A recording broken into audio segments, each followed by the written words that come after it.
септември 2022 година.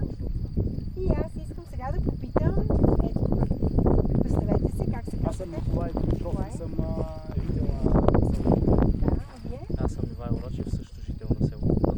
Добре, сега искам да ви попитам, какво се случи от 2022 септември до сега? Промениха ли се нещата? Да ни разкажете. Промениха се основно по речното корито, където е в регулация и след края на селото, населеното ни място, се оряза тогава само дървесината, хубавия пресния, това остана след тях и от 22 година не са си помръднали пръста, нито са изчистили коритото на реката. Тези камари с дървен материал, когато си легнем нощем и заспим, с един вид притеснение заспиваме, защото при най-малкия дъжд тази суха дървесина може да слезне обратно в селото. И властимащите от община и нашето населено място, кмета господин Христо Иванов, ни успива постоянно, че той бил написал писма, дал е обяснения и се чакало. И го питаме, добре, до кога ще чакаме? Не знаел, нищо не взимал от отношение и сме чакали и ние просто си живеем така, с тези камари дървен материал и затлаченото речно корито. И никой не ни дава информация, всеки ни успива и ни казват да си траем. Да, ама не обичаме да си траем и си казваме каквото мислим. Добре, Момента за истината. вие какво бихте добавили тук? Нещо, което вие знаете по този случай? Имам много силни критики към управленската власт в общината. Общинският кмет, това е в общинска администрация, заместник кметовете, госпожа Данка Лютова, заместник кмет Николай Цветков. Сега няма да успея да изреда и общинските служители, които пренебрежително не обръщат внимание за това, което се случва. Това е не само кражба, това е подигравка с народа към цялото население в селото. Това е кражба на човешки души. Защото ние не успяваме да живеем спокойно хората. Не искат да живеят тук, защото това хидросъоръжение не им дава необходимото. Не им дава необходимото за да могат да живеят качествено и да се развиеме в тази среда. Сега аз искам да ви попитам, ако утре властта е във вашите ръце, вие като граждани на това село, какви точно мерки бихте искали да видите тук, какво да се случи точно, какъв план бихте имали и за какви пари бихте го свършили този план?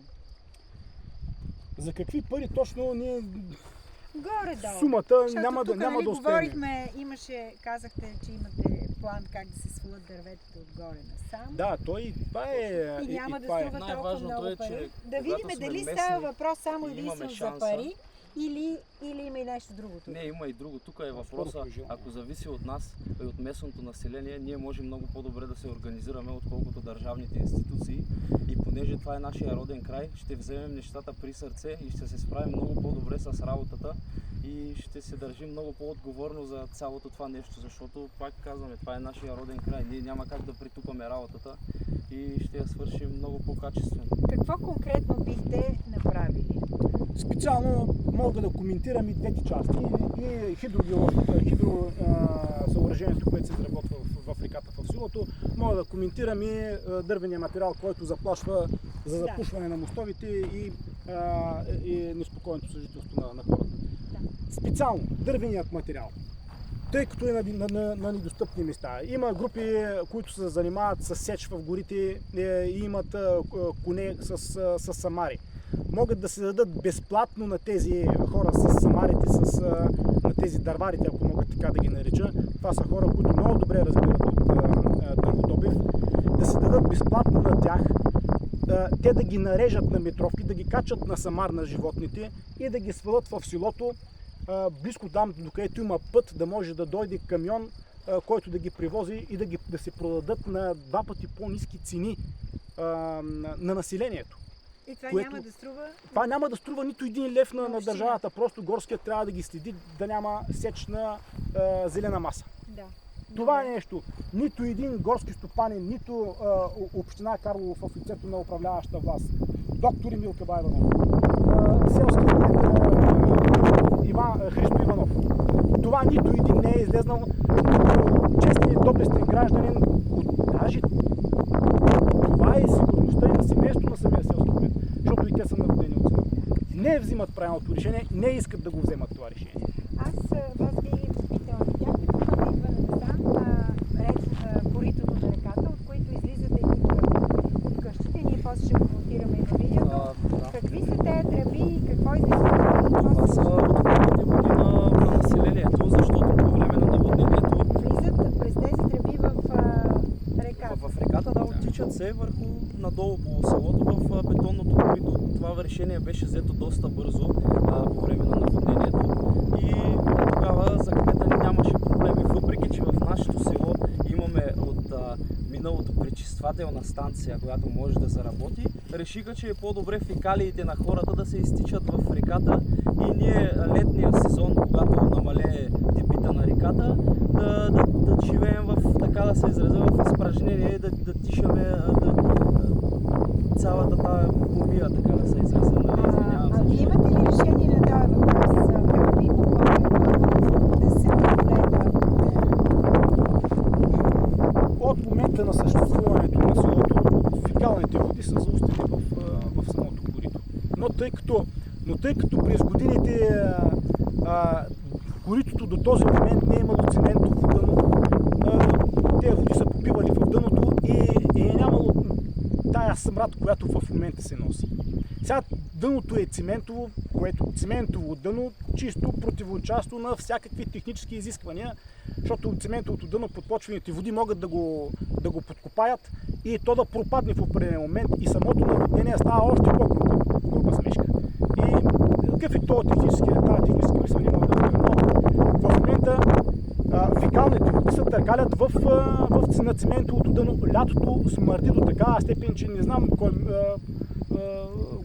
господин Кабай Иванов, ако иска да дойде да живее тук, ще му подарим дом. Има изоставени такива, които даже ще му ги притегнем, за да може да се живее в лукс покрай тая миризма. А какво решение вие бихте предложили, ако имате властта да го направите? Първото, което ако имаме властта, задължително ще направим проучване това нещо как може да се свърши по най-ефтиният и най-смисленият начин за самото общество. Сега ни обяснява, че не можело да има пречиствателна станция. Трябвало да си изкопаеме септични ями. Но ние със септичните ями замърсяваме кладенчевата вода, която пиеме от всеки двор. Това е недопустимо. Значи тия хора трябва да изкопаят, задължително трябва да изкопаят и да прокарат канализация, която да изведе отходната вода извън територията на населеното място и там вече, ако намерят необходимите средства, да изработят пречиствателна станция. Другият вариант е отново да е заустена в реката. По-добре да имаме пречиствателна станция, моля ви се, отворете си джобовете и не искаме да ни обяснявате, че няма пари. Сега вие бяхте казали, че има такава. Имало е такава. Да, има. Тя е на края на селото. Какво се случи с нея? Ами тя не функционира. Смотрите затворена и не функционира до ден днешен. Въпреки че има решение да заработи отново, те не взимат никакви мерки. Държат населението, го карат да пази тишина, да не се обажда много. Също интересен факт е, че след първите ни видеа, които ги заснемахме тук, бяхме предупредени от близки на кмета на населеното място да си мълчим, защото сме щели да имаме проблеми. Аз много ми е интересно да разбера какви проблеми ще имаме и на къде повече да имаме проблеми. То тук заприлича на не мога аз да обясна на какво, на някаква извратена работа и ние трябва да си мълчим тук и да им лобуваме и да се съгласяваме с тях. Съжалявам, но аз като млад гражданин не бих го направил и няма и да го направя. И каквото зависи от мене, ако мога да помогна за нашето речно корито и нашето положение в селото, бих се борил до край, защото аз тук съм роден и го имам при сърце това нещо. Го взимам и няма да спра да действам нататък. Нашия роден дом и трябва да направим всичко възможно, това нещо да го възстановим по най-максимално качествен начин. Ние искаме да чуваме за спекулативното поведение на Кабай Иванов, на Христо Иванов, на всички останали общински администратори, които и хидно ни се подиграват, защото сме имали големи претенции. Ами ние сме си селени, но все пак сме качествени селени. Да. И искаме да живеем качествено. Уважаеми зрители, виждате какво се случва в село Богдан. Тук от септември 2022 година това голямо наводнение, на което всички ние бяхме свидетели. се е случило кой знае какво, нито реката се е променила нещо особено, нито дърветата са почистени, даже казаха, че нагоре има още по-големи трупи. Виждаме, че хората от това село могат да се справят сами и то с доста големи икономии по един много ефективен начин, но властта не им се дава, тя се държи от кметове и общински кметове, които очевидно не се интересуват от добруването на хората. И за това ние сме тук, за да заснеем всичко това и да направим така, че нещата да се променят. Всички са готови вече, са стигнали до предела на тяхното чакане и се надяваме да стигнем до там, че те да могат сами да вземат ръцете в съдбата си в собствените си ръце и да направят нещата много по-полезни за тях и за всички останали от селото, за да могат и младите хора да останат и да живеят там. Да, ако може да допълна така, призовавам също кметовете да обърнат внимание на стадиона и на 15-метровите купчини с буклук или с пясък. В момента го превръщате, между другото, в сметище, господа кметове. Това е вашето позорно поведение към нашето общество. Искаме това нещо задължително да го изчистите. Може, като се присее тази пясък и тези трупи или тези дънери, които са на стадиона на игрището, да се заравни, да се посади с райграс, защото трябва да имаме къде да спортуваме. А този същия материал можете да го използвате като дига в река Стряма, защото там наистина няма такава, а има нужда от такава. Този материал точно там можете да го пратите. Аз също искам да добавя нещо към нашия кмет на населеното място, господин Христо Иванов. Ще ви помоля за пореден път пред тази камера, вместо да чупите стойки и да се опитвате да имитирате Бойко Борисов и Делян Пеевски, спрете да се правите на интересен и се вземете в ръце и покажете какво можете. Не да се подигравате на младежта като нас и да ни подценявате, защото очевидно е, че не ставате за тази дейност. Вече сте доказали, че не сте толкова грамотен и не се справите с населението и начина на живот. И повечето от нещата, до които сме стигнали и сте ни докарали, сте виновен само единствено вие. Е, това е, което искам да кажа към вас. Ние ще продължаваме да правим репортажи от всякакви села от този район и да ви показваме как стоят в действителност нещата, за да могат всички хора да виждат истината такава, каквато е. Благодаря ви, продължаваме.